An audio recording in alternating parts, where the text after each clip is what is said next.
Hello everyone, আমি লাবণী নতুন একটি ব্লগে আপনাদের সকলকে স্বাগত জানাই। আশা রাখছি আপনারা সকলে ভালো আছেন, সুস্থ আছেন। আমিও আপনাদের ভালোবাসা আশীর্বাদে অনেকটা ভালো রয়েছি, সুস্থ রয়েছি।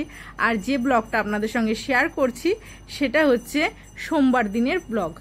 তো এই যে আমি হঠাৎ করেই প্রোগ্রাম করলাম যে বাপের বাড়ি যাব। তো যে অবস্থায় ছিলাম সেই অবস্থায় চলে যাচ্ছি বাপের বাড়িতে। আমার বাপের বাড়ি তো বেশি দূর না, কাছেই। এবার দেখুন আকাশে কত মেঘ করেছে, এই কদিন ধরে যা বৃষ্টি হচ্ছে, তো আকাশে প্রচণ্ড মেঘ করেছে। তার মধ্যে দিয়ে আবার সূর্যি মামা উকি দিচ্ছে, যার জন্য জল করছে। আর এখন বর্ষার সিজন, যে বর্ষার ধানটা সব জমিতে লাগানো হয়েছিল, দেখুন গোটা মাঠটা সবুজ লাগছে। তো আমার বাপের বাড়ির কাছাকাছি চলে এসেছি। এই যে আমাদের বাপের বাড়ির সামনের রাস্তায় যে ইটভাটাটা সেটা দেখা গেল। এখন আমরা বাপের বাড়ির সে রাস্তাটায় চলে এসেছি। যখন আমরা ঢুকে গেলাম রাস্তাটায়, তো আমার মা বৃন্দাবন গেছিল, বৃন্দাবন থেকে বাড়ি এসছে, যার জন্য হঠাৎ করেই আমি প্রোগ্রাম করলাম যে আজকে বাপের বাড়ি যাব। তো হঠাৎ করেই চলে এসেছি, এসে দেখছি বাড়িতে মানে তালা দেওয়া। গেটটা খুলেই ঢুকে পড়লাম, দেখছি যে বাবা যে কুমড়ো গাছটা লাগিয়েছিল সে গাছটা প্রচুর পরিমাণের মানে কুমড়ো হয়েছে। আর এই দেখুন এই ফুলগুলো সব সকালবেলা ফোটে, তো দেখছি অনেকগুলোই কুমড়ো হয়েছে। আর গাছটায় সুন্দর কচি কচি কুমড়ো ধরেছে দেখুন। আর এই সময়টা এই কুমড়োগুলো মানে খেতে ভালো লাগে। এগুলোকে সে ভাদুরে কুমড়ো না কি কুমড়ো বলে না, খুব টেস্ট হয় এই কুমড়োগুলো। তো এসে দেখছি ঘরে তালা দেওয়া। এবার যাব মাকে খুঁজতে, দেখি মা কোথায় গেছে। তার আগে জোর চেঁচিয়ে মাকে ডাকছি।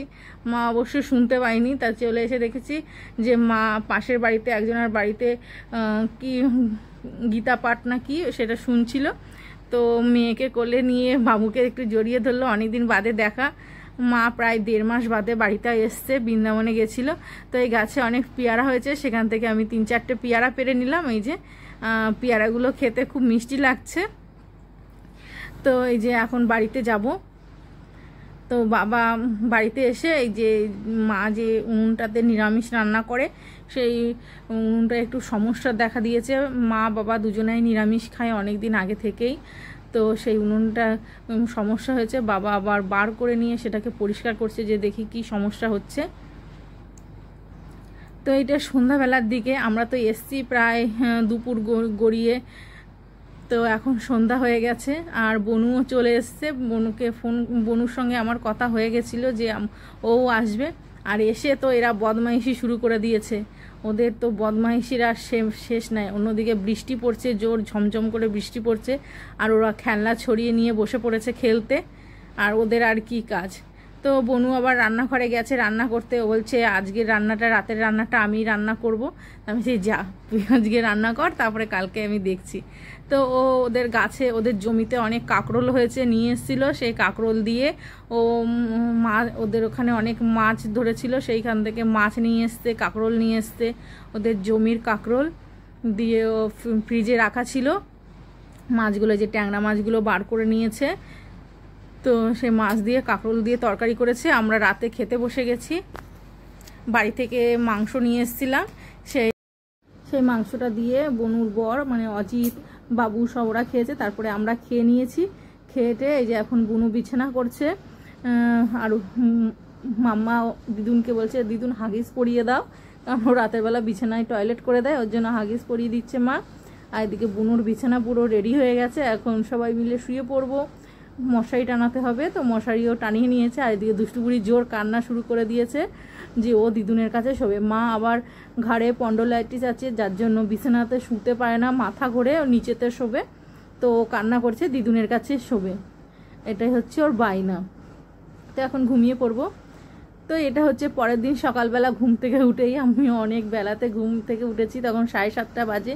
তো মা যেহেতু নিরামিষ রান্না খায়, তো আমাদের উঠার আগেই ওনাদের সব মা আর বাবার রান্না হয়ে গেছে। কি ছোলার ডাল করেছে, আর কি রান্না করেছে, কাঁকরোল ভাজা, আর কি ভাজা করেছে, আর ওই কুমড়ো ফুলের বড়া করেছে।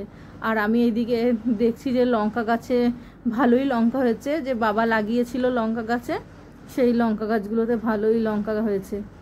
তো আমি আবার এইদিকে আরেকটা দেখছি, আরেকটা লঙ্কা গাছ, সেই লঙ্কা গাছটাতেও দেখছি অনেকগুলোই লঙ্কা ধরেছে। তো আমাদের রান্না করব, তার জন্য এখান থেকে কুমড়ো শাক কিছু কেটে নেব। মায়ের রান্না হয়ে গেছে, মা সকালবেলা ঘুম থেকে উঠেই ওনাদের রান্না করে নিয়েছে। এবার আমাদের রান্না, আমরা তো আমিষ খাই, নিরামিষ তো আর খাই না। তো এই যে কুমড়ো শাক কেটে নিয়েছি, কুমড়ো শাক দিয়ে মাছ দিয়ে তরকারি করব। তো শাকগুলো এখন কেটে বেছে নেব। আর অন্যদিকে এই যে দুষ্টু বুড়িটা বদমাইশি করছে, বনুও সবে ঘুম থেকে উঠলো। আর এদিকে মাছগুলো আমি ভেজে নিচ্ছি, আর অন্যদিকে ভাতও বসিয়ে দিয়েছি। রসুন বেছে নিয়েছি, শাকের তরকারিটাকে রান্না করে নেব, তারপরে আমরা ভাত খেয়ে নেব। তো রান্না হয়ে গেছে, এখন আমরা ভাত খেয়ে নেব। তার আগে ছোটোগুলো খেতে দিয়ে দিয়েছি, আমার দুষ্টু বুড়ি আর ওই যে আরেকটা দুষ্টু বুড়ি, ওদেরকে সব এখন খেতে দিয়ে দিয়েছি। আর বাবুরও খাওয়া হয়ে গেছে। তো বাবু এখানে একটা জেলি নিয়ে হাতের মধ্যে নিয়ে বদমাইশি করছে। তারপরে আমরা খেয়ে নিচ্ছি এই যে কুমড়ো ফুলের বড়া, কাঁকরোল ভাজা আর শাকের তরকারি দিয়ে আমরা এখন খেয়ে নিচ্ছি। খাওয়া দাওয়া তো কমপ্লিট হয়ে গেছে। এবার দুপুরে রান্না করব মাটন। তো অজিত নিয়ে এসেছিলো মাটন, তো সেটাই ধুয়ে নেওয়া হয়েছে। আর এদিকে সমস্ত কিছু কেটে নিয়েছি। আর এদিকে দুষ্টু বুড়ি দেখছি বদমাইশি করছে, তো ওকে স্নান করিয়ে দিয়েছে ওর মানি, মানে বনু ওদেরকে সবাইকে স্নান করিয়ে দিয়েছে। আর আমি এদিকে রান্নাঘরে চলে এসেছি রান্না করতে। এদিকে 3 বেলাতেই এই খেলনাগুলো ছড়িয়ে ওরা খেলা করবে, তো সমান সমান মারামারি করবে, বদমাইশি করবে, আর 3 বেলা খালি এই খেলনাগুলোকে ছড়াবে। তো দুষ্টু বুড়ি পড়ে গেছে, তো কান্না শুরু করে দিয়েছে। আর অন্যদিকে আরেকটা কোথায় কে জানে। তো আমি রান্না বান্না কমপ্লিট করে নিয়েছি, তারপরে আমরা সব স্নান করে নিয়েছি। তো এই যে অজিতকে খেতে দিচ্ছে এখন বনু, আর আমরাও এইদিকে বসে পড়বো খেতে। তো এই যে ভাত বাড়ছে বনু আমাদের জন্য, এই যে আমরা খেতে বসে গেছি। আজকে মাটনটা দারুণ হয়েছিল, আর এটা ছিল রেয়াজি খাসি। তো মাংসটা খুব সুন্দর টেস্ট হয়েছিল। তো দুষ্টু বুড়ি দুটোকে আগে খাইয়ে দেওয়া হয়েছে, তারপরে আমরা খেতে বসে গেছি। তারপরে খাওয়া দাওয়া কমপ্লিট করে আমরা যে শুয়ে পড়ছি দুপুরবেলা ওদেরকে ঘুম পাড়াতে হবে, না হলে দুপুরবেলা যদি না ঘুমায় না, আর সন্ধ্যা হলেই সবকটা ঘুমানোর জন্য পাগল হয়ে যায়। ওই জন্য দুপুরবেলা সবাইকে ঘুম পাড়িয়ে দিচ্ছি। আর এদিকে দুষ্টু বুড়ি দেখুন নবাবের মতো শুয়ে আছে, তো ওরও ঘুম পেয়ে গেছে, ও ঘুমিয়ে যাবে। আর ওইদিকে মিষ্টি বুড়িটা বাবুর সঙ্গে বদমাইশি করছে। আমার মা দুজনের নাম রেখেছে, আমার মেয়ের নাম রেখেছে মিঠাই আর এর নাম রেখেছে মিষ্টি বুড়ি। তো এই দুজন তারপর সন্ধ্যাবেলায় ঘুম থেকে সব উঠে বুনু ওদেরকে চাউমিন করে দিয়েছে, তো ওরা সব এখন চাউমিন খেতে ব্যস্ত। এইদিকে দুষ্টু বুড়ি খাচ্ছে, আর ওদেরকে চাউমিনটা খাইয়ে দিলে হবে না, ওরা নিজেরাই খাবে। আর মিষ্টি বুড়ি আর দুষ্টু বুড়ি দুজনাই করে নিজে হাতে খাবে। খাচ্ছে, দেখুন হাতটাই দিচ্ছে, বলছে বাবা বাবা খুব টেস্টি হয়েছে। তো 3 জনাতেই মিলে খাচ্ছে। আর আমরা চপ খেয়েছিলাম। তারপরে এটা অনেক রাতের বেলার ভিডিও, তখন বেজে গেছে ঘড়িতে প্রায় 9:30 পৌনে 10টা। তখন ওদেরকে ভাত দেওয়া হয়েছিল, আলু ভাতে আর হচ্ছে ডিম ভাজা। রাতের বেলা সিম্পল রান্না হয়েছিল, দুপুরে যেহেতু মাংস রান্না হয়েছিল ওর জন্য রাতে সিম্পল রান্না হয়েছিল। তারপরে খাওয়া দাওয়া কমপ্লিট করে আমরাও খেয়ে নিয়েছিলাম। তারপরে বনু এদিকে ওর মেয়েকে ঘুম পাড়াচ্ছে, আর এদিকে দুষ্টু বুড়ি বদমাইশি করছে ঘুমাবে না বলে, কারণ দুপুরবেলা ঘুমিয়েছিল। এখন 10:30 বেজে গেছে, তবু ওর চোখে একটু ঘুম নেই, এখন বদমাইশি শুরু করে দিয়েছে। তো ভিডিওটা আমি এখানেই শেষ করছি। আমার ভিডিওটা যদি আপনাদের ভালো লেগে থাকে তাহলে প্লিজ লাইক কমেন্ট শেয়ার করে দেবেন, আর আমার চ্যানেলটাকে সাবস্ক্রাইব করতে একদমই ভুলবেন না। আপনারা ভালো থাকবেন, সুস্থ থাকবেন, নিজেদের খেয়াল রাখবেন, আমার পাশে থাকবেন, আমাকে সাপোর্ট করতে থাকবেন। তো সকলকে good night, Radhe Radhe, tata.